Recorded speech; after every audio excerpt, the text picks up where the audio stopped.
Hello and welcome back to Unpopular People. We believe that listening and learning from each other is key for personal development and success. Today in our interview, Rusty Hodge. Rusty is the general manager for SomaFM. He has different channels on there, for example, Groove Salad. If you haven't heard it before, you should check it out straight away. If you want to find out more about Unpopular People, please visit our website www.unpopularpeople.com and sign up for our newsletter. And now enjoy this episode with Rusty Hodge.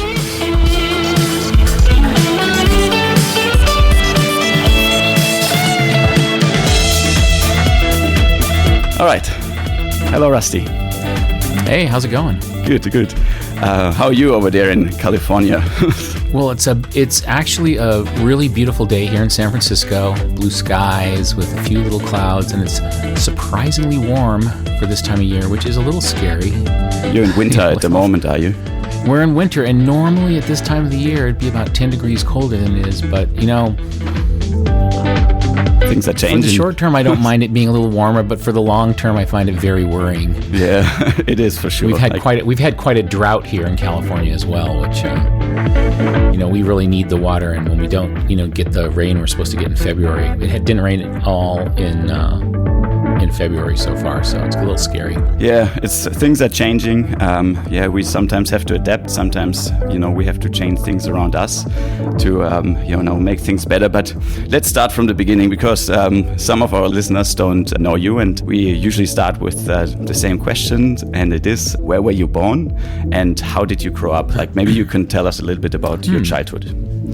Okay, I was born in Southern California in a suburb of Los Angeles called the City of Orange. And I always liked music. I always liked radio.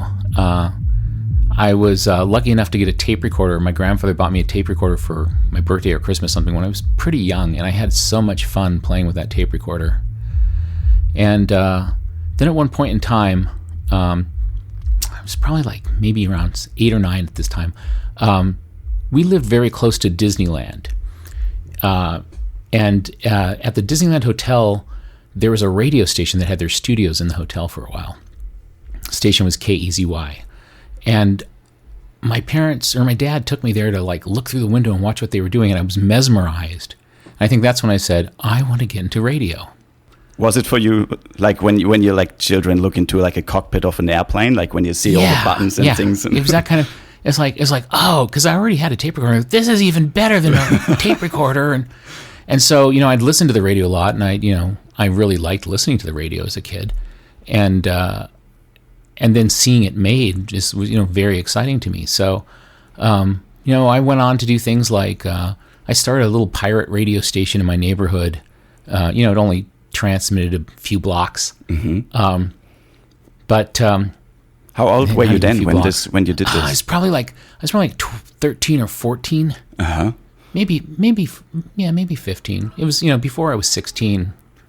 So I did a radio show on that, and I didn't know if anybody listened, but it was fun to pretend that there were people who were listening. It was 1600 AM on the medium wave dial. And how did you know how to stream? Like, how did you know the technical part? I got my dad's been a computer engineer all his life, and he always had some new technologies and stuff around, and he had this very early prototype of a cordless telephone that actually transmitted on the AM band, and I thought, wait, I can listen to this cordless telephone on my AM radio.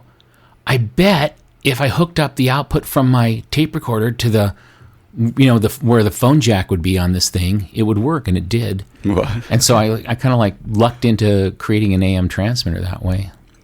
Wow. And that was quite a blast. Just even if I had no audience, just knowing that you were broadcasting really felt good. Wow. Okay. And did you play any instruments, or did you learn instruments during this time as well? Yeah, I've always been kind of musical. I started out playing the drums when I was real little. And then later on, like in high school, I took over, I sort of gave up the drums and started playing guitar and keyboards more. I was never a great guitarist or never a great keyboard player, but I got a hold of a synthesizer probably when I was like 17 or 18, and really started getting into electronic music and, creating electronic music, I should say. Nothing spectacular great, but it was really fun. I really liked doing it. It really opened me up to all these different types of sounds that you could make music with. Do you release music as well from yourself, like on your own, under your own name, or do you how can I find your music? I did a bit of research, and it was very hard for me. I wanted to listen to some of your stuff, but it's So I kind of hide it. Mm-hmm. I kind of do it anonymously, but I do have some. There's a SoundCloud page up there with probably like about 15 different tracks of stuff I've done in the last 5 years. But I'm more, I mostly put that music up to share with some other musician friends of mine, and it's not really meant for public consumption. Although I will admit there's 2 tracks I do play of mine on SomaFM, and I've actually gotten some positive reactions from one of the tracks, which was kind of nice, where someone says, "Oh, I like that song. Play it more often." But normally I just try to be anonymous about that. I don't want to, I don't want people to think of me as a musician, because I'm really not. Mm-hmm. Okay. But not for me. It's your taste of music. I have to say it to the audience as well. I've been listening to SomaFM and Groove Salad. We get to this a little bit later when we explain what this all means and where that's what it is. But I've been listening to your station for such a long time, and it's for me this is this interview is something very, very special and important. Thank you. It means a lot. So I was wondering, do you have a music background? Do your parents did something similar to what you do, or do they broadcast music as well? My mom was a piano teacher, mm-hmm. and she retired from her piano teaching after I was born, but she was teaching piano while she was pregnant with me. So she always said "Oh, you're very musical," because all while you were developing in my womb, you were hearing all this music from me teaching piano to people. And I think my dad also he was a big fan of tape recorders and making radio programs and stuff. If he was alive today and he was young today, he'd be making podcasts. Mm-hmm. So there is some of that history, and I guess there's also, because of that, there was a lot of encouragement from my parents to go in that direction. And do you have any siblings? I do, yes. Yeah. I have 2 sisters, but they're very different from me. Okay. They do something completely different, not into music? Yeah. Okay. No, it's funny. It's they enjoy listening to music as much as the average person, but, they don't collect records. They don't, I don't even think they go to concerts or anything, but, they're just, one's a science teacher, a high school science teacher, and the other one is an English professor. So mm-hmm. Very different from me. And so, after you did your first broadcasting with your self-made radio station and everything, what happened afterwards? So, did you finish high school? Did you go to a university or college? So during high school and after I was doing the pirate radio stuff, I started getting into a little bit of, you would call me an amateur phone freak, where I had a bunch of other friends, and we'd explore things on the telephone system, kind of like pre-computer hacking. And one of my friends had set up a dial-a-joke, and I thought, that's a great idea.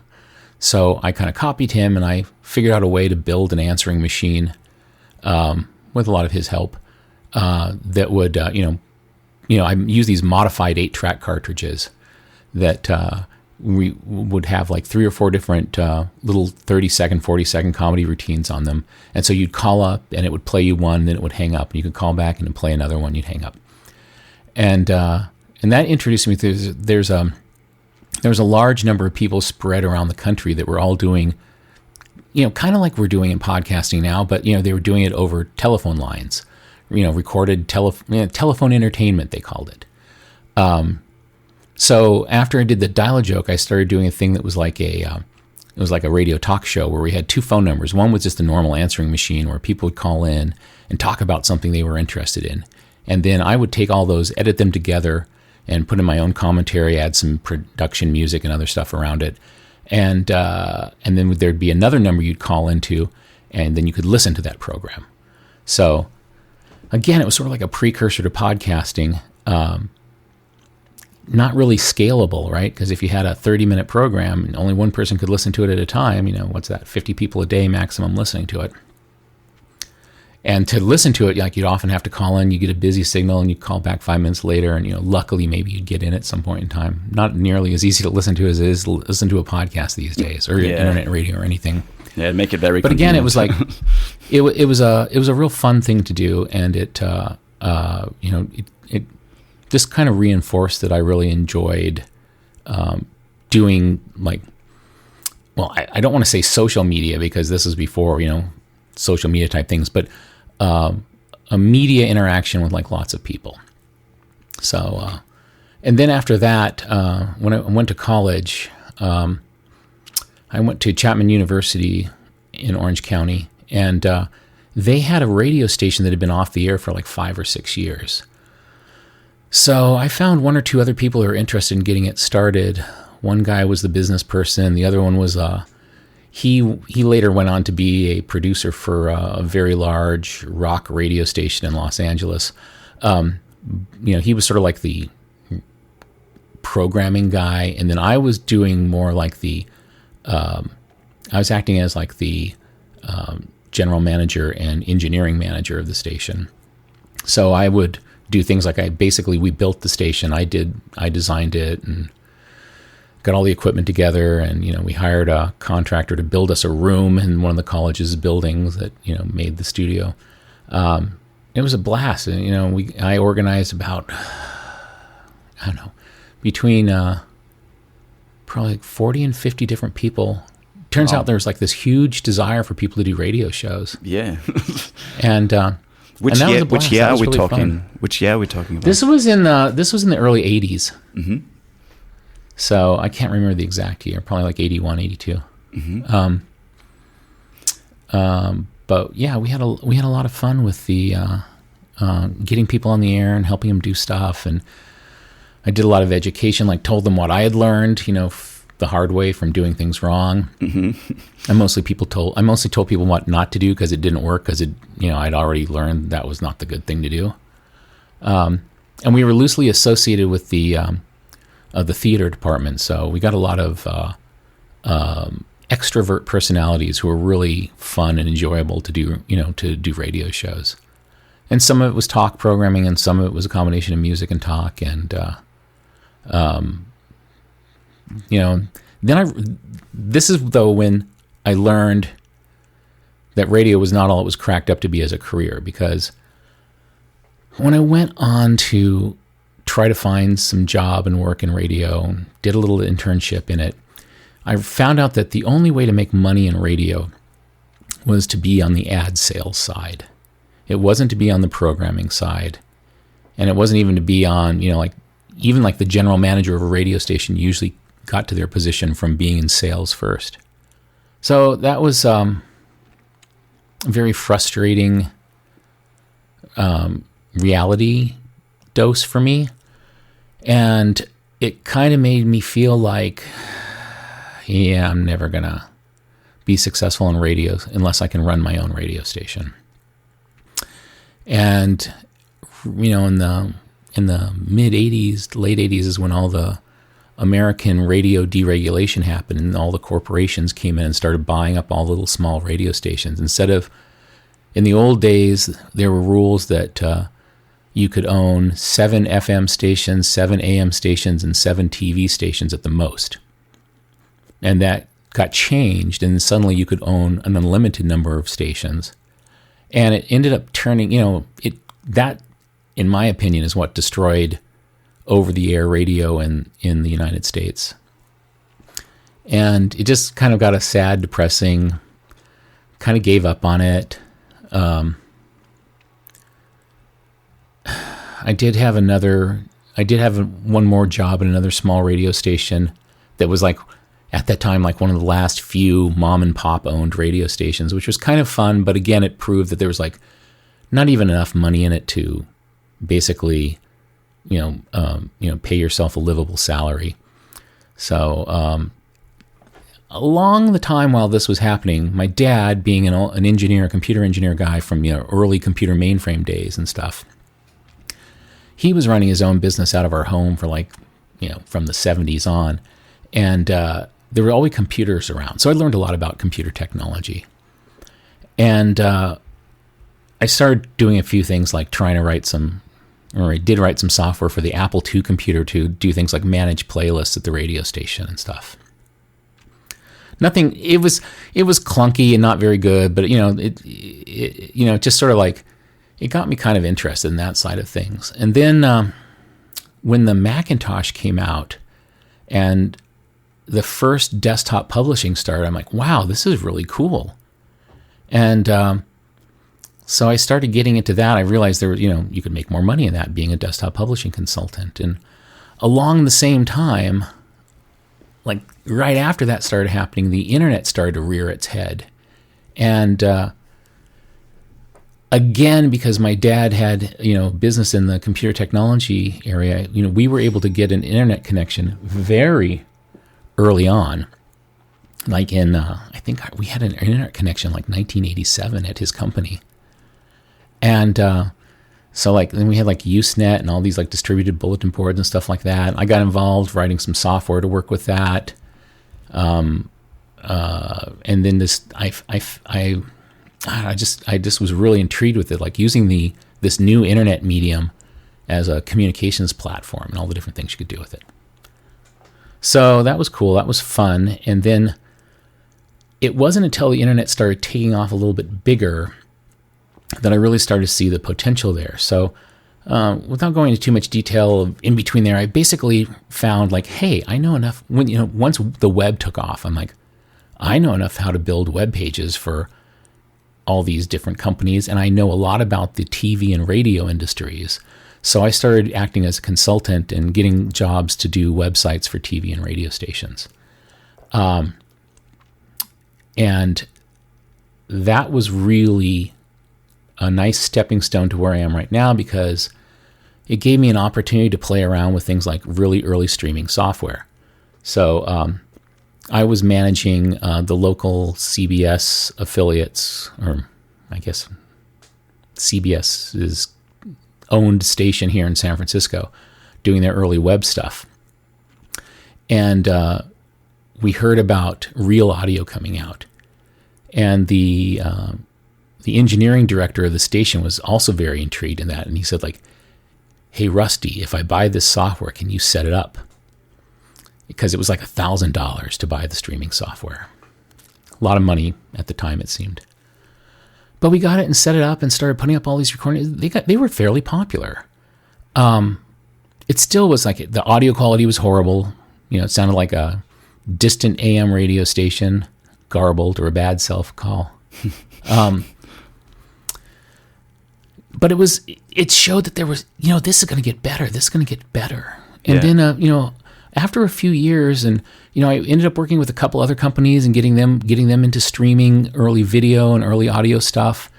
It still wasn't that great, but at one point in time, I think it was probably like 98 or so, that they came out with, I think it was like Real Audio G2 or G3 or something, and it actually sounded pretty good. And so the company I was working at the time, they were launching a new cable TV channel called Tech TV. And I remember my manager was saying, or I asked my manager, I said, like, hey, since we have a commitment to buy all this bandwidth, this streaming bandwidth, and we're behind schedule on launching, and we're not going to launch for 3 weeks. Do you mind if I just start like putting some music programming on it and telling people about it, and so then we can get a feel for how well it's being used and how well it's working? And they're like, oh yeah, that's cool, do that. So that was kind of like the precursor to SomaFM right there, because I'd been, parallel to all this stuff going on, I've been collecting lots of music. I've always had a huge record collection, and so like it was really easy for me to get together a bunch of interesting and different music to put on this test stream. I'm trying to remember what happened after that. So we did that for a while, and that was cool. Then the station launched and it had to take over, then all the bandwidth had to go back to their own programming. That's fine. Later on, I was working at another tech startup, and we heard about Shoutcast coming out, this new streaming audio protocol. And this company had lots of servers and stuff we were setting up for this project we were going to do there. And I worked with a couple people who always were, like they looked at me as like, when they were having a party, I was one of the DJs for their parties, and everybody liked the music I was playing. And so they were like, hey, you should set up this so everybody can listen to, the music, in different parts of the office here. And I set that up, and it was, the first incarnation was only, 56K. It didn't sound very good. It sounded okay, but it didn't sound great. And I remember, but the protocol supported some other stuff. So I hunted around. I found you could actually get like a 128K MP3 encoder that sounded quite good at the time. And that was a real exciting thing to do. And you putting the stuff together, and you're like, wow, this sounds really good. This sounds as good as an FM radio station. And so, I said, we had the same thing there. Like we were launching a product and was expecting tons of traffic. So we contracted to have lots of bandwidth, and the product launch was delayed a few months. And so I said, hey, in the meantime, since we're paying for this bandwidth, can I tell more people about it and spread the word about this channel? And they said, yeah, sure, go for it. And it started taking off. And luckily, around the time we were launching it, the people who actually run Shoutcast, they were offering bandwidth to interesting radio stations. Like if you could demonstrate you had enough traffic, they would give you a free repeater that would give you the access to it was 500 or 1,000 potential concurrent listeners. Mm-hmm. And then once that happened, then it could really spread the word, and Groove Salad really took off and became one of the top 5, top 10 Shoutcast stations from this was 99 before we branded as SomaFM. So this is late 99 to early 2000. Yeah.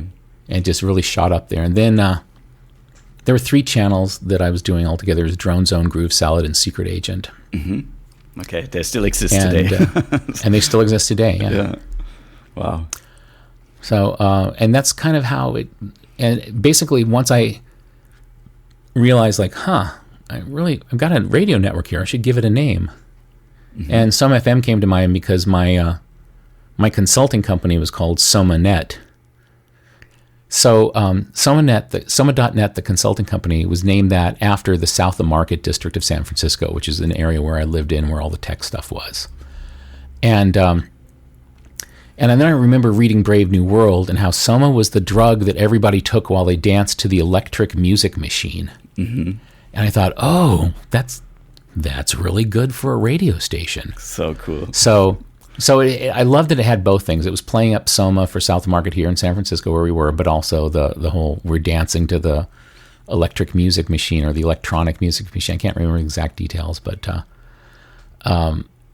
it seemed perfect. So named it that, branded that. The kind of iconic picture of the DJ in the front of the window was actually taken at a launch party for the company I was working at the time, where we put together a little, a couple of DJs and stuff to do stuff. Mm-hmm. There's still debate of who the person is in the picture. It's not me. Okay. There's the two other DJs that were spinning that evening both claim it was them, but I think it was a third DJ who we can't even remember who it was. Anyway, since it's just a silhouette, it doesn't really matter.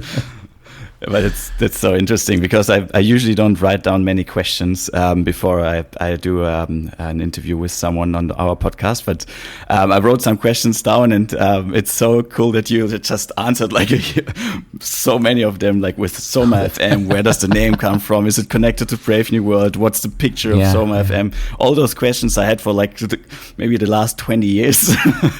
Yeah. And they finally answered. That's so cool. Yeah. Sorry. And then continue. What happened next? Just after that, there was there was ups and downs through things suddenly realizing how much we're going to have to pay in music royalties that were retroactive back for 5 years, and we almost went off the air because of that. But after a lot of, that's where I learned to like lobby with politics, and got together with a bunch of other small webcasters and little independents and stuff. And, we got the, I think it was mostly driven by the religious broadcasters, actually, because they were very well organized, and they're like, we can't afford these crazy rates. You have to have a carve out for smaller broadcasters who have smaller audiences that, aren't all commercial driven, et cetera. And so that happened. That, I think it was 2002. It was a pretty harrowing time because we thought we may not be able to continue to broadcast SomaFM. But after that, added some more channels. A couple other DJs I know said like, hey, how can I do a channel? And so I helped set them up to do some stuff on SomaFM. Like Indie Pop Rocks, is Elise Nordling, who's a longtime friend and collaborator of mine. She had this amazing indie music collection, and so we kind of turned that into Indie Pop Rocks. Ironically, she works for Spotify now, but she still works part-time for SomaFM. And then, let's see who else. There's a handful of other people involved, over the years doing different stations on SomaFM. But yeah, I just continue to I've always, as I said, I've always collected music, and anytime I've gotten to a point collecting music where I would put together like a playlist as a base music library for, I had a lot of groove salad type music, but it had vocals in it, and I realized like the kind I liked with the vocals in it, it was almost all female vocals, and that's kind of how our Lush channel was born. Because people, groove salad is mostly instrumental. In the old days, it had a little more vocals than it has now. And even the vocals it has now, they're usually they're not like songs, they're not like stories, they're not like things that engage you, they're just sort of words. And we moved all the songs that were more traditional songs over to Lush. And there was also I had a whole bunch of ambient songs that were a little too fast or had something rhythmic going in them and wouldn't fit on Drone Zone. And that's how Deep Space One was born. And so it's just after I'd delve into certain types of music, and you find all this stuff, but then you find a lot of stuff that doesn't quite fit the format, but it's interesting on its own. So I would categorize that, put that in a playlist, and every so often I'd look and I'd see wow, I've gotten 400, 500 tracks now for that sort of style of music. Maybe it's time to focus on turning that into a new channel. So that's the kind of thing that led us from growing from, the 3 stations we started with to the, I don't know the exact number, 30 some odd that we have right now. Yeah. And who picked the names for the stations? Like when you say Lush and Groove Salad, and it somehow makes sense if you listen to it for a while. But how do you come up with Vapor Waves and Space Station Soma and other things? Yeah, Mary McDonald, who does our graphic design, my wife now. We first started. We were just dating when we started working together on SomaFM. She does almost all the artwork, and the artwork she doesn't do, she sort of gives editorial direction to.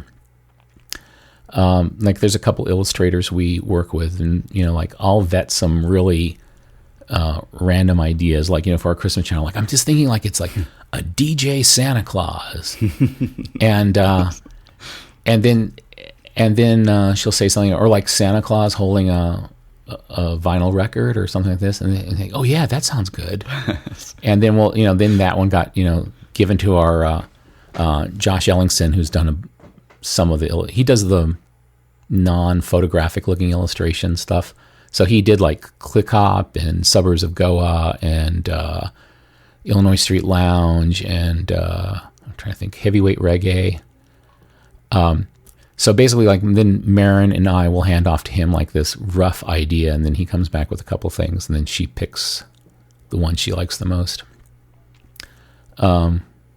He did the Vapor Waves logo too, but how do we come up with those names? I don't know. We just throw throw names back and forth a lot and say like, what if we call it this? What if we call it that? And like when we named Digitalis, we were going for this kind of, it was a channel that was inspired by, we started going to this music festival called Iceland Airwaves. And there was a lot of bands at that show that did this kind of like hybrid rock electronic music, and it was all very more like mellow. It wasn't dancey music. It was more chilled out music, but it was like a mix of electronic instruments and more traditional rock music instruments, guitars and drums. And so we were trying to think of like, what were we going to call that? And I said like, something like with digital in the name of it, because, we're talking about like, it's like an analog rock and roll with digital stuff added to it. And so we go back and forth. I think what's the tagline we came up with, like digitally affected analog rock to calm the agitated heart. And that calm the agitated heart comes from the Digitalis flower, is actually a drug they use. They create a drug from it, I guess the oil from the seeds or something. I don't know, but that is actually used to treat certain type of heart ailments. Mm-hmm. And Marin was like researching some stuff on that, and it's like, oh yeah, that's perfect. And so then she drew a bunch of Digitalis flowers coming out of a guitar, and that ended up being its logo. Okay. And so you also have a station called, a channel called Covers, which I found very interesting because you can finally listen to pop music again and enjoying it a lot, which makes it very great. And also, like that makes me come to the next question, which is, how do you actually find the music? Because it's the music you have on your channels is like sometimes so unique. Yeah. So how do you find it?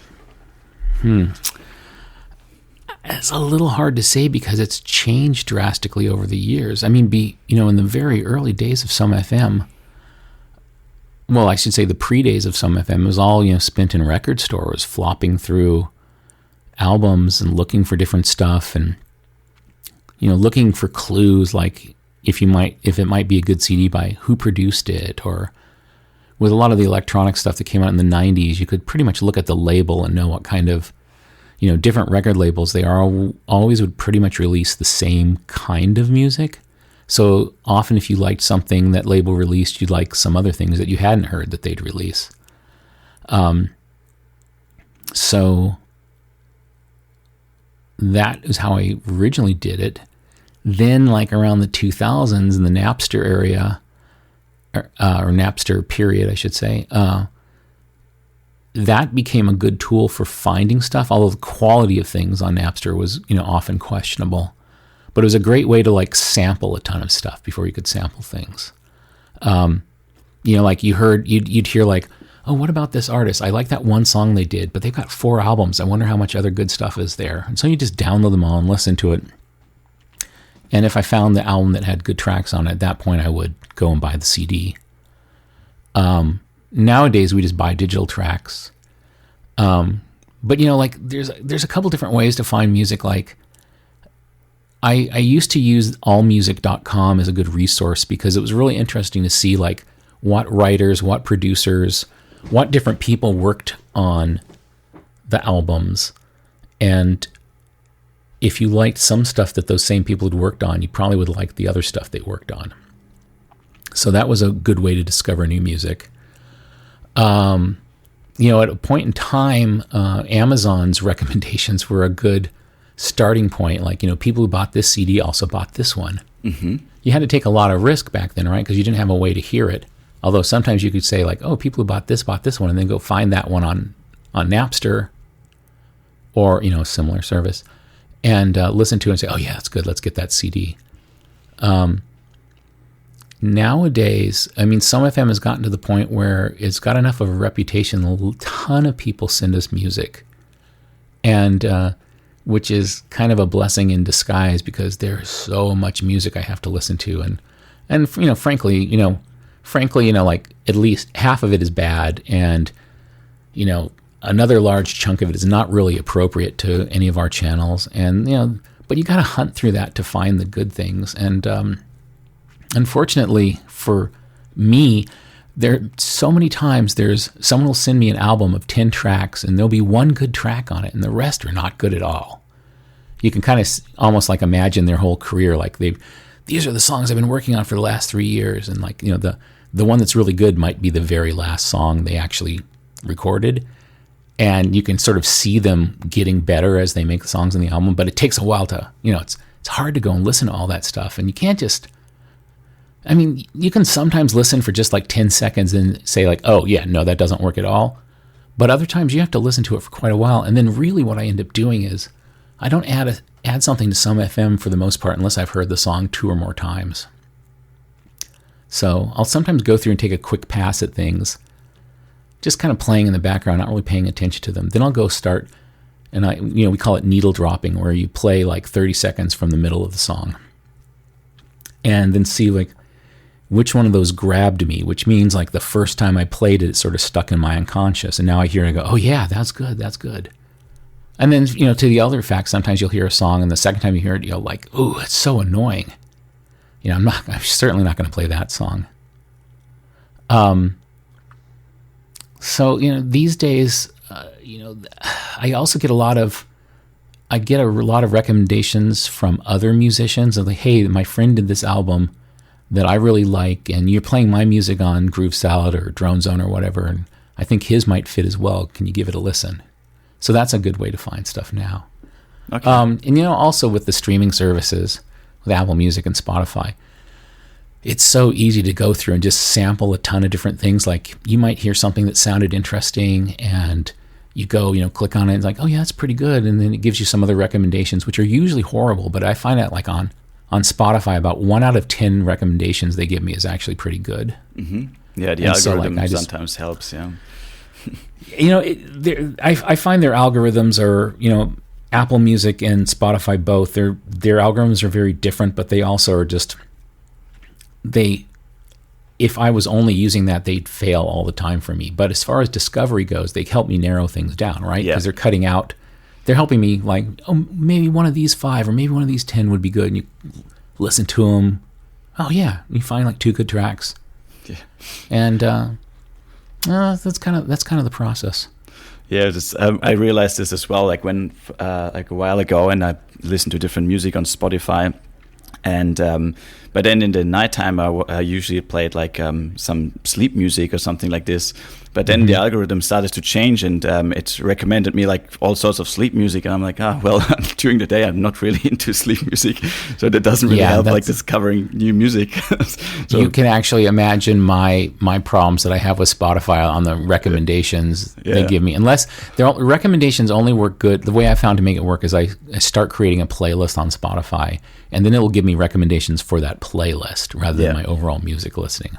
Yeah, but when I just turn on Spotify and it gives me some recommendations, they're horrible because they're like, no, I was taking a deep dive into this genre of music to see if there was something we wanted to make a channel of, but it turns out like I really don't like that genre of music. I only liked like 2 songs out of the 50 I listened to, and it's like, oh, but you listen to these 50 songs, so you must like it. No.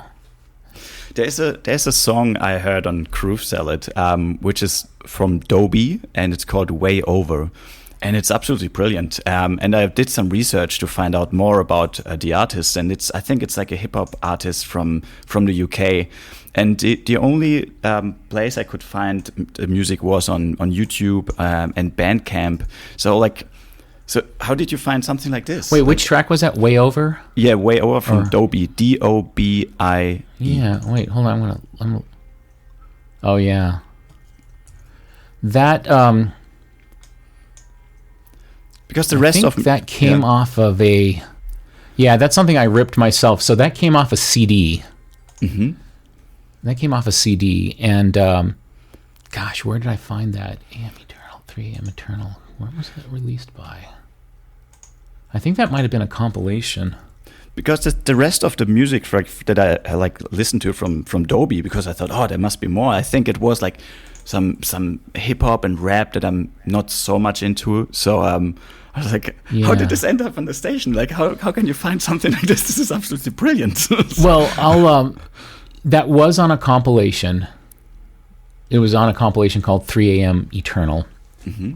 And I think it was a German compilation, actually. Oh, okay. And that's how I'd like discover the artist. But then I do the same thing you do. I go, what else do these people do? Mm-hmm. And sometimes you find all sorts of great music. Then other times you find that one song was out of character. It was like a fluke for them. And it might have just been the sort of thing where that was a song they were collaborating with someone else on, and not like, what they normally do. And there's so many artists I play like on Groove Salad that most of the other songs they make are nothing like Groove Salad. Mm-hmm. And it's true for a lot of the other channels as well too. There's a lot of artists out there that don't focus on a specific style. They just do a bunch of different things.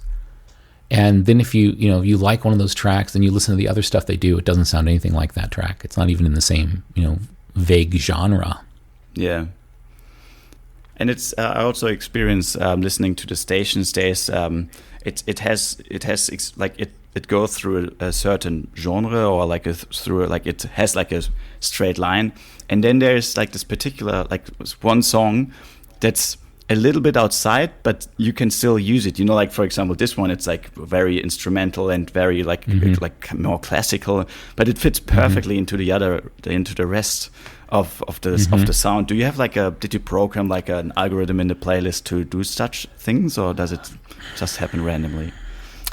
I put stuff into different categories, and I'll play different categories of stuff clumped together or spread out. It all kind of depends on the channel. Different channels work a little differently. Mm-hmm. So yeah, I've got a tool that helps me schedule the music, and that will do things like,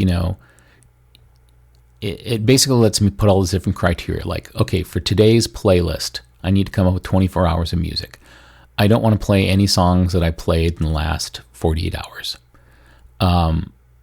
I also don't want to, I only want to play one out of every 4 songs that is in this, that I put this tag on, or this. I do things like I rate the songs to help me set a rotation for them. So certain songs that I like to hear a lot I'll put a higher rating on my internal system. And so that tells my scheduling program to play that one more frequently. It's not a random mix at all, although there's a random factor thrown in there just to, given all things are equal on something, it won't do it the same way twice, right? But that's like, I think like, typically the randomness adds like 10 to 20% to the weighting of the way the schedule would be put together. But yeah, and I try to do things like not play songs at the same time I played them in the last couple of days. And certain channels where there's bigger playlists, that's really not a problem. But it's funny that if you do, like if I tell my scheduling tool, like I don't want to include in this playlist any songs that I played in the last 48 hours, well, it will tend to schedule the first one as something that was played 48 hours and 2 minutes ago. And so I like to do things like make sure that the songs are not played at the same time every day, and I spread them out so it tracks that information as well. That's kind of how I put the things together. And then I usually go in and tweak a few things by hand or move some things around, especially like I don't know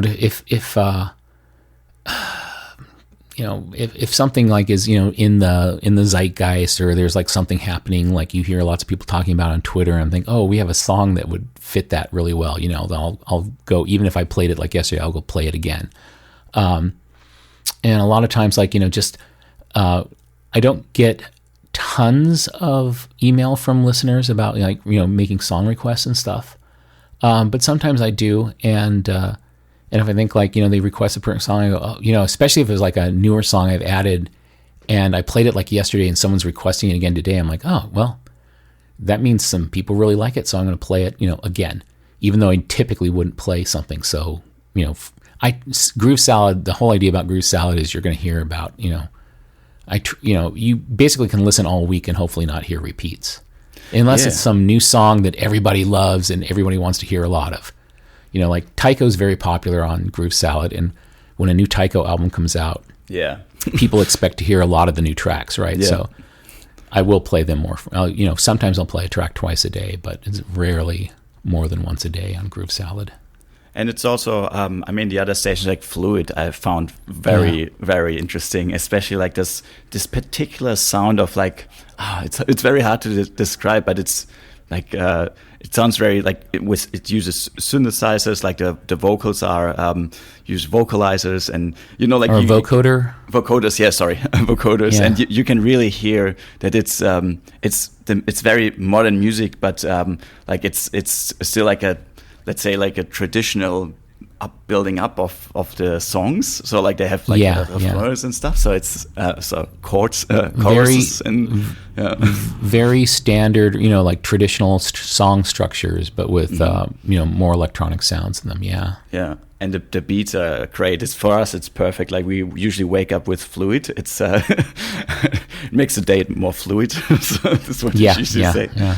Also, for Groove Salad, I have to say that what I found very interesting is that you can hear it all the time. Like you can listen to it to chill out, but I also have it playing when I have friends over and you have a few drinks or whatever, So it's always suitable for the moment. And a friend of mine told me that they have Groove Salad 24/7 running on a separate computer in their offices. I see that in our logs all the time. Like I'll go and look and I'll find like, there's like 50 people that have been listening for more than 20 hours. Yes. And he actually wanted me to... They're not bots, they're actually people, yeah. Yeah, he wanted me to ask you if you can see that, and now you answered that question as well. Yeah. And sometimes, it hasn't been an issue as much lately, but sometimes when we're getting way too much traffic, if there'd been like a magazine article or something that featured us, what I'll do is I'll go in there and we'll go and kick off people that have been on for more than I think like 16 hours or something, because that seems, if they're still listening, they can go plus, reconnect and play again. Yeah. And if they're not, and a lot of times we see where you can tell that someone's obviously fallen asleep, or not, in the past it was like where people would be listening to it at work and then go home and leave their computer on and forgot to stop the channel. Yeah. So we see that, and we'll sometimes like kick the person off, but not like ban them or anything. They can just of course click play to come right back. It seems like it's a little better to do that than some of the other stations do things like after you've been listening for an hour, they'll say like, "Hey, are you still there? Click play to continue." It's like, that's annoying. Yeah. Yeah, no, that's definitely annoying. And I'm also, you said earlier you don't want to be like in this advertisement business too much. And that's why you nearly decided not to go further in this direction of radio and everything. But now it turned out that you have your own radio station, and it's running without advertisement. It's running based on donations. So how do you find this? Is it very challenging? Is there different times and different times of the years, or different times in general where like people are more generous than other times? Basically, there's times when I have to beg people more during certain times, and other times I don't have to beg nearly as much. We now do some things like a year after someone's donated, a message goes out saying like, "Hey, we hope you enjoyed it over the last year. If you're still listening, why don't you make another donation?" Which is great. And that when we didn't start doing that until probably like 10 or 12 years ago. And once I started doing that, it was really great. We didn't have to put all these big messages on the front page or run as many announcements about, "We need your money, please donate now." Because a lot of the people who listen to us have been listening to us. They're more than happy, and they're, they like it when we remind them, and quite honestly, they have an option to say like, "Don't ever contact me again." And the percentage of people that do that is so, it's like less than 5%,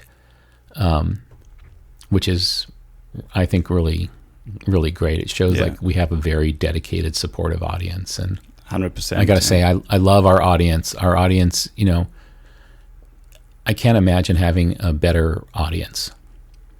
Thank you very much. And I will donate $100 after our interview. And I also want to encourage everyone listening right now. Please check out SomaFM.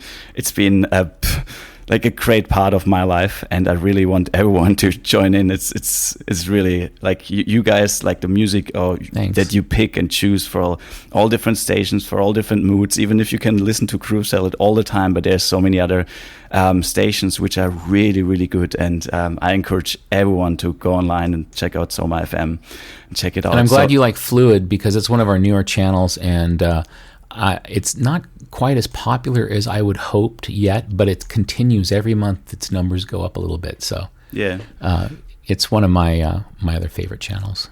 It is really good. Like Fluid, I have automations on our HomePods here in our apartment, and it's on different times. It plays different stations. So with sunset as Groove Salad, in the morning it's Fluid. Then for my meditation, I have Drone Zone. There's like all sorts of things all over the day. Yeah. So where do you see Soma FM going in the next few years? Like, what do you think is going to happen? One unfortunate thing that's been happening is the music royalty rates continue to go up and up and up. And so that's been a bit of a challenge. Like even just last year, our rates went up about, I think they increased like $50,000 a year.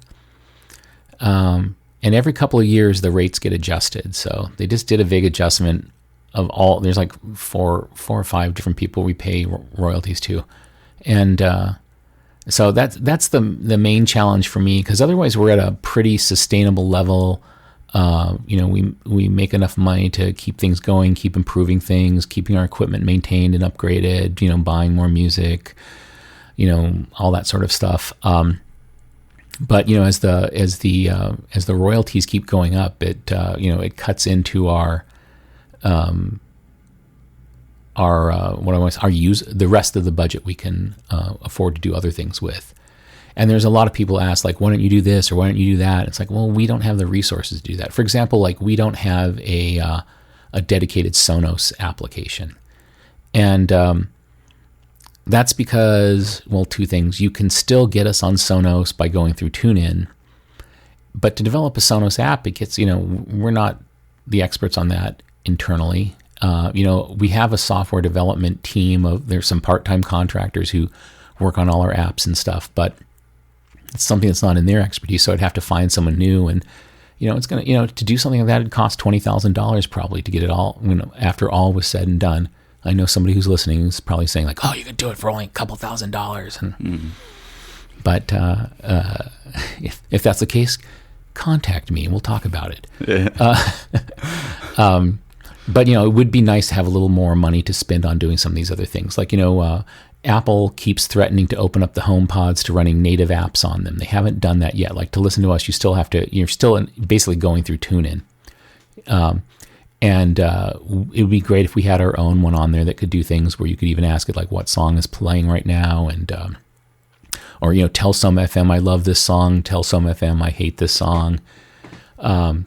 I don't know if you've seen, like, in our iOS and our Mac apps, we have the love or the WTF buttons, and those don't feed an algorithm, but they do generate every week. We send a report on that back to the individual music directors for the channel, so you can see like what listeners are liking and what they're not liking. Oh, that's perfect. And where it's mostly useful to me, I know there's a lot of times, like, there's songs I love, and I'll see like 3 people hated it. I'm like, sorry. You'll have to listen to just deal with it. But usually how it works for me is there's certain songs I add because I think, yeah, that's okay. Maybe it'll grow on me, and I'll just add the song. But then I see a bunch of people didn't like it, and I'll go and give it another listen. I'm like, yeah, it's not that good. Okay. And so I'll remove it, and I'll just make a note, put this in the reject pile. So we use that for stats, but it's not an algorithm in as much as it's just giving a person feedback and then letting us decide what to do based on that feedback. Okay. And the music industry in general, I saw like an interview, I read an interview with you from some time ago, and you were talking about telecom. They're doing like a streaming services, and you weren't very happy with this, like what they did there. What do you think in general of streaming services, and do you think this is a good way to share music with the world, or do you think it just cuts off like a smaller music production, and gives like the popular people more money? Well, I'm a huge fan of Bandcamp.com, if you're familiar with that. Yeah. And that's been a huge source in the last like 5 years or so. That's become like a dominant place where we get music now.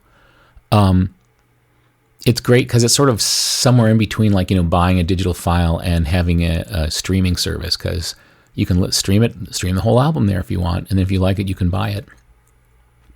And then so that I like that a lot, and I think musicians like that, especially indie musicians, because what I call an indie musician is not what the commercial music industry calls an indie musician.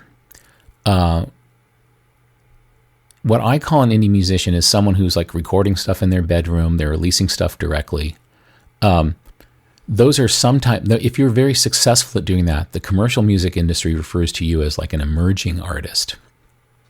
An indie artist is someone they will release on one of their sub-labels and doesn't make as much money, and they're kind of, they're going to subsidize their first album and, hope they make it big. That's really a different way of thinking of what's an indie musician.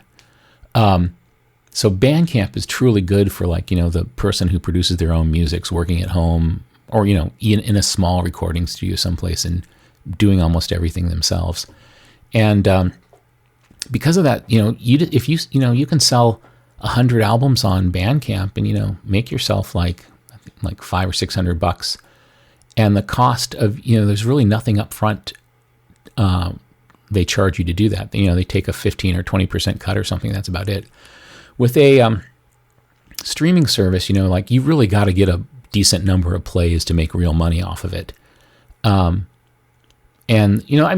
That's the same thing with internet radio. I mean, even though we pay, I think close to like $100,000 a year in music royalties, because we play so many different artists. Yeah. By the time they, if they're on a record label, their record label gets paid first, and their record label splits a cut with them, and depending on how their contract is set up, etc. They're not going to make much at all from us. They're going to make way more by selling music directly to fans on Bandcamp. And they tell us that. They're like, they want us to get like the attention and then, or to expose people. So we're being used for promotional purposes by the artist when they, when they're being played on SomaFM. But they're not trying to make their money from airplay exposure. They want to get the stuff sold on Bandcamp where they can make some significant money. And, if you're a more established artist and you have a large catalog of work and you've got a pretty good audience, then you can make some decent money with services like Apple Music and Spotify. But the Bandcamp model is something I really like a lot. I've always hoped that someone like Apple Music or Spotify will get into doing a thing where you could pay, $5 or $10 to have pre-release access to an album, and all that money would flow to the artist, and then you get that for like 30 or 60 days before it rolls out to the general public. I think that'd be a great way for there to be support, like basically good support to the artist, because if you like an artist, you're happy to give them some money. If most people, there's exceptions, there's people who don't have any money and can't give it to them anyway, but most like people who love. Yeah, if you love the artist, you want to support them. Yeah. And who is Big Earl? Big Earl is a mid-1990s AT&T Bell Labs speech synthesizer demo. Okay. That was a early internet speech synthesizer demo. There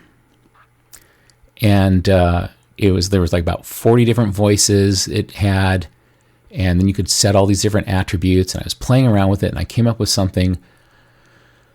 There was a preset called big man, and then you could adjust the speed and a few other things about the phrasing of it. And I came up with something, oh, that sounds great. I really like it. And then so I basically wrote a script where I'd give this program a big long list of things it would say, and it would upload them to this website, put that text into the website, get the downloaded file, which was in some really weird format, convert it to a WAV or an MP3, and then, add the title and information on it. So like basically I had this whole little batch process that would hit this website. And the problem was, I guess I got carried away sometimes. Like I was going to try to have Big Earl do time and day announcements. So, I had this, it's 6:47 or it's 6:47 p.m. And apparently I crashed the website when I ran that the first time. Oh no, I killed Big Earl. No. And then then a few days later it was back, and I fixed, and I did some more, but it would crash all the time. And then eventually it just never ever came back. And I was like, oh no. So luckily I hadn't recorded enough things of Big Earl speaking that I could edit together and get more stuff as I needed it. But I did get a story. Somebody tracked down this the history behind that speech synthesizer demo that was on the web, and basically it was a software engineer who'd worked at Bell Labs all his life, and he was nearing retirement, and he set up this is like in 1996, he set up this web demo of their speech thing, and it ran on like a Bell Labs 3B2 computer that was sitting in his cubicle, and then he retired. And his cube mate would every now and then go over and see that the thing had crashed and would reset it, and it would work again for a while. And then his cube mate retired also. And it kept running for a while, and then every now and then it crashed, and then somebody else from the building said, oh, the thing crashed, I'll go reset it. But what happened at the very end was they moved that location, they closed that building and moved to a new one, and there was nobody to reset up the computer at the new location, so it was just a kind of abandoned.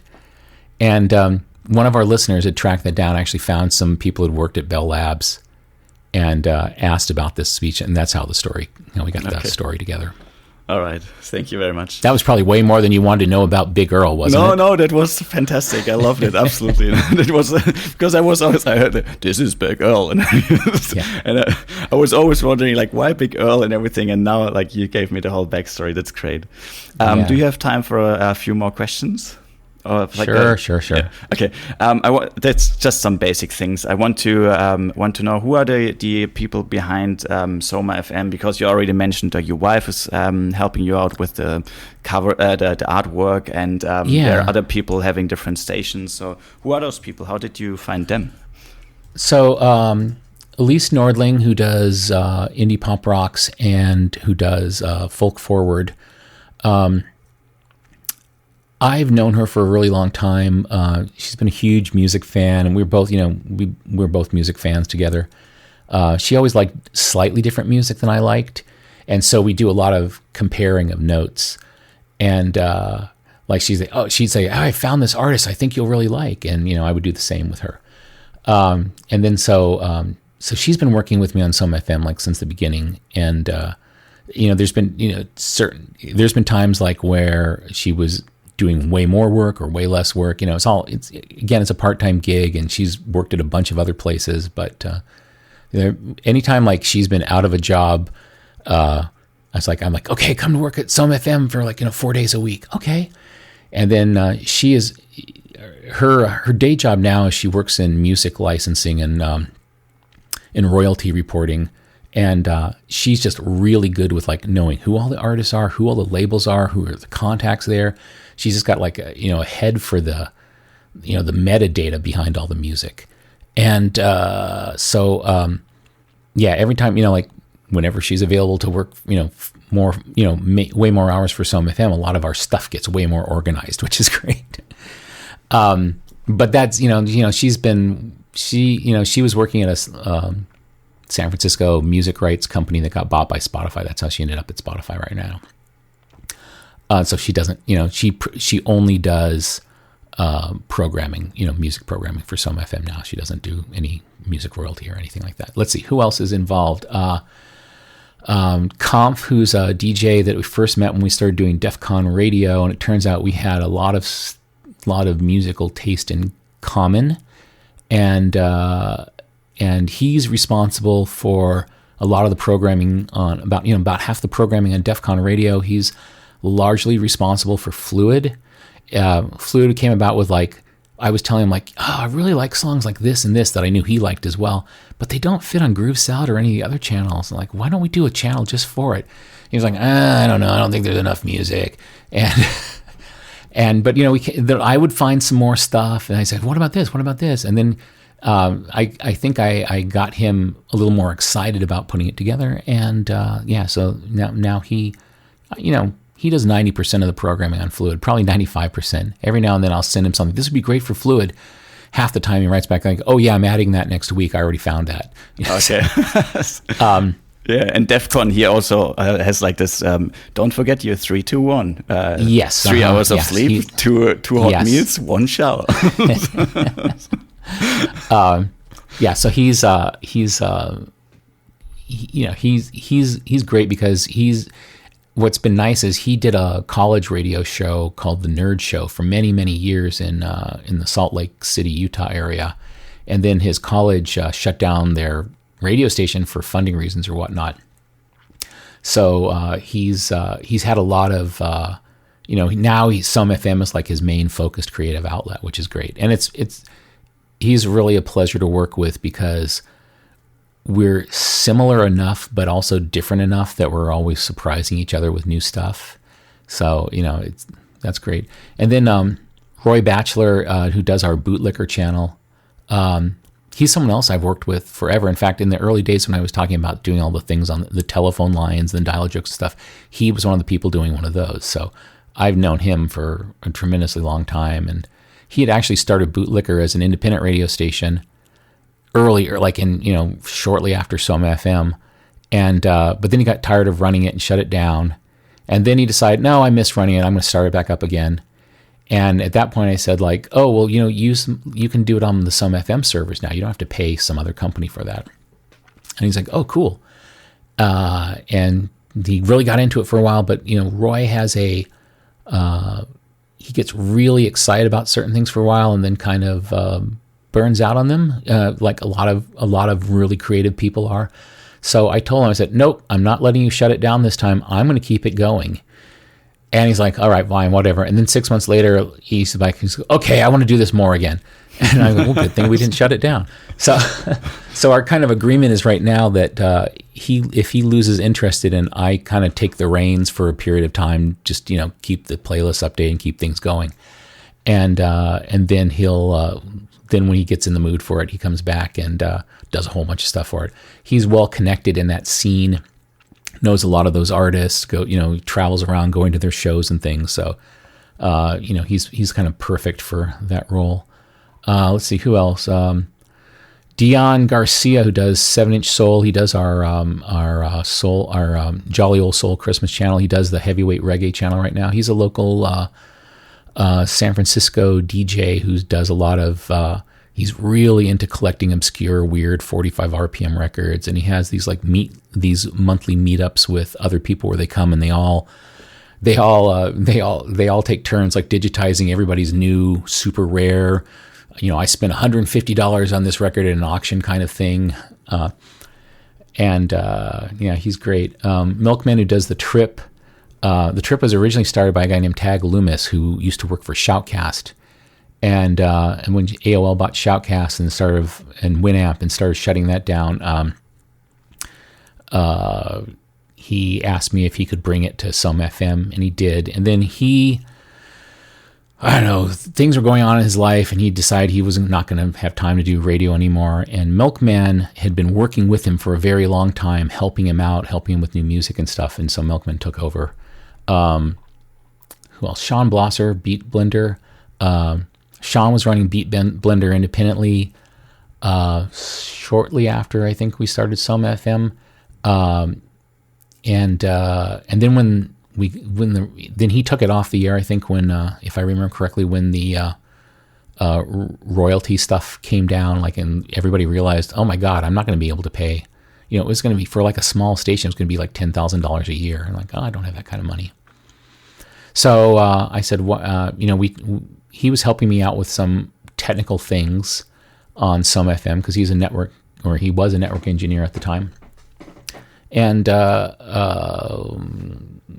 so we brought Beat Blender to SomaFM, and because I always like, Beat Blender was like, it's like a little too eclectic for what I play on Groove Salad, and it's often a little more up tempo. It does more 4 on the floor, kind of like deep house type stuff, which is not the kind of groove I want to have on Groove Salad. Groove Salad, I try to be like, whereas Beat Blender has a lot more like, if that makes sense. Yeah, that makes sense. Let's see. Chris Bryant does a lot of social media stuff for us. I met him through this thing called the Ambient Music Conference that happened in Helsinki. God, it was about 5 or 6 years ago now. He's a partner in a couple of electronic music record labels as well, so he's really entrenched in the business. He knows so many of the artists. And let's see who else. Michael Kay, who does our covers channel. Him and his wife, they're both collectors of obscure cover songs, and they both work for Industrial Light and Magic, and so they're both in the film biz. And I've known them for a while too. Again, and we always talking. He's talking about like he's too bad you don't have a channel for just covers, because with this all the music that Lorelei and I have collected, we could do something really crazy here. Yeah, it's so cool. Covers is such a great station. And I said, let's do it. And so, the problem I have with him, he's so busy with his day job now that I have to take the reins for some of the time. But he's still collecting, right? He's always collecting the music, so I'll have to run the thing for like 2 months, and then he'll come in and say like, okay, I got a whole bunch of new stuff. I'm going to start dropping this in, and we're going to start adding this, and he'll make a bunch of big changes and keep things going. So, a lot of the music directors I work with in SomaFM are people who wouldn't be able to do a radio channel full time themselves. And so like I found like the people that I like to work with are the ones that are like that, but also have similar taste in music to me. So, and we support each other in making a radio channel happen. I'm forgetting somebody. Who am I forgetting? There's a couple other folks that work with us. Not Nitya, who does Sonic Universe. Mark Lunsell, who does our metal channel. Jason Drigg, who helps out with Underground 80s. He also, for a while, he's done a bunch of other stuff around SomaFM over the years. Again, always just, part-time. I kind of joke that SomaFM has 2.1 employees, whereas I'm 1.5 because I have to work so much. And then the other, make a 0.6 of an employee at the time they spend on. But, that's the way we do it. We have to be, don't have a lot of money, don't have a lot of budget. Everybody has to do a lot of different things. And yeah.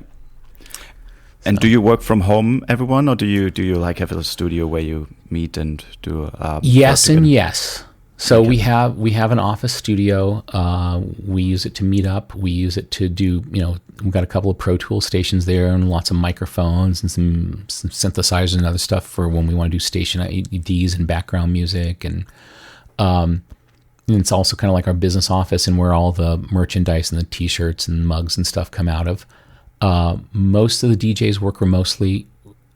Well, actually, all of the DJs work remotely most of the time. The office studio we have set up is usually just for like live events or recording special programs, or we were doing a bunch of podcasts for a while out of there, but COVID kind of got in the way of that. Yeah. So yes and yes is the answer to that question. Okay. I'm so grateful for your time, but I also don't want you to hold you much longer. I don't want to bore the listeners. No, you don't at all. You don't bore me at all. I would have like 1,000 more questions, but I want to ask you 2 more things, which I ask every guest we have on our podcast. And the first one is, because we are called unpopular people, What would you do differently if you were popular?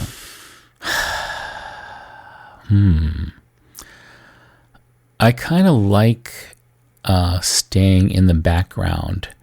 There was a period when we were doing all the royalty legislation stuff, the lobbying for it, and going back and meeting with Congress and trying to work on behalf of all these other broadcasters. And because of that, I was getting a lot of attention, and I was being reported in the media and whatnot. And it was not a fun thing because you couldn't say anything without pissing somebody off. Somebody, a lot of indie broadcasters were saying like, "Oh, you're going to sell us out," because I had said something like, "I think royalties should be reasonably priced," and they were like, "We shouldn't have to pay any royalties at all." And I'm like, "Okay, all right, great. You can't." It was just not a good position to be in. So like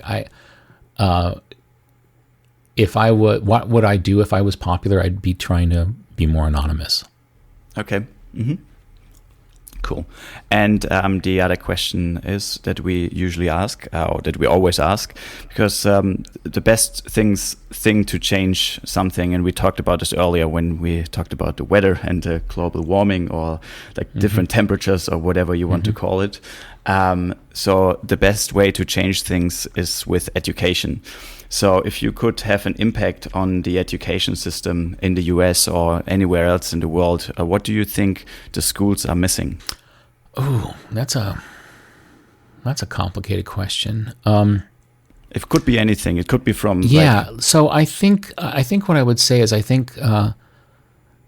especially these days, schools need to teach more knowing how to properly research something, because the internet's made it so easy to do research that a lot of the research we turn up is completely wrong.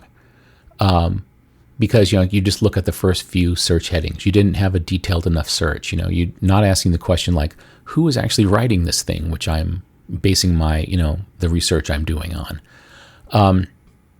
So I think I would encourage the schools to teach people how. It's almost like a library science, information science kind of thing, to learn how to do research properly and to vet the sources of that information and make sure that you're getting proper information and not propaganda. Mm-hmm. And I just came up with one more question, but it will be quick, hopefully, because I always wanted to know, what was the very first song you streamed on Groove Salad? Oh. Do you remember still? Or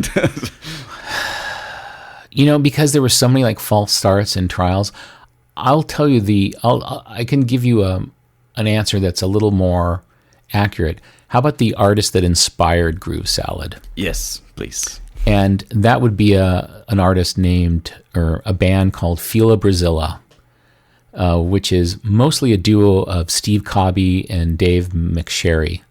And Steve Cobby is still releasing new stuff all the time. He's always sending me his latest releases. I don't play it all, but I play a lot of it. And I got his music really inspired the creation of Groove Salad. Okay. Can you spell the name of this artist again?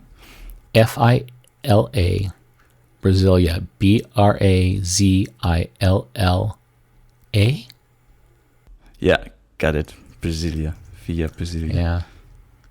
And I'm trying what was the first album? It was the one that had the sheriff on it. That was from the album Old Codes, New Chaos, which was released in '94. And the first time I heard it, I was blown away. I'm like, this is a type of music I've never heard before. Okay. Oh, I have to check it out. I got obsessed with it. Yeah. So. Okay. Like Left Field. Like Left Field was something I hear Left Field quite often on the station as well. Also on the classic one, the Groove Salad classic. Yeah. Oh, Left Field is. There was this whole like movement in UK music. It was like for the chill rooms at the raves, and I remember someone said it started when someone played a 12-inch that was cut at 45 at 33, and instead of it being a dance song, it came out real. And they go, wow, that's really cool. Yeah, like Emancipator and things like this. Yeah. Yes, and then more and more people started, doing stuff in that genre. And there's this whole scene in in the town of Hull in the UK, and where Fila Brazil was based, but a whole bunch of other people, like, I guess it was sort of like people would go to the clubs there that they were playing at and hear that music and wanted to make it themselves, and then it like spread out from there through England. Rusty, thank you so much for your time. I appreciate it. Thank you very much. I appreciate it so much. You have no idea. It's been fun. You've been such a big part of my life, like with your choice of music, with SomaFM and with Groove Salad, with all the other stations that are on there, all the other DJs and the people that are playing the music there. It's like, thank you, like every single one of them. Please say hello from my side. I will, and on behalf of all of us, thank you for listening. That's for sure, and I will keep on listening, and I will always spread the word, to everyone out there. Tune in to SomaFM. There's an app for your phone. You can listen to it online. You can see all the playlists, which I think are very helpful, because sometimes you listen to something like, oh, what is it? And even Shazam doesn't know this song, but you can go to the playlist and you can find it out what it is, and you can go to Bandcamp. You can support the people that produce this great stuff, and you can also support SomaFM by donating money. You get a free T-shirt, I think $50 more. That's very cool as well. We have T-shirts and mugs and other stuff like that. Yeah. Nice. Well, thank you again. Thank you very much. I say goodbye from my side. Maybe you can tell the listeners where they can find out more about you. Maybe there's something I missed, and I will link it in the show notes when you tell us now. And I say goodbye from my side. And if there are any final words, now is the time for it. Okay, I'll just say go to SomaFM.com, SomaFM.com, and browse the channels. And you click on each channel, and there'll be a blurb about the DJ and the music director for that channel and the style of music it is. Or just listen and enjoy. There's a lot of really neat stuff there. Thank you and goodbye. All right. Well, hey, thank you very much.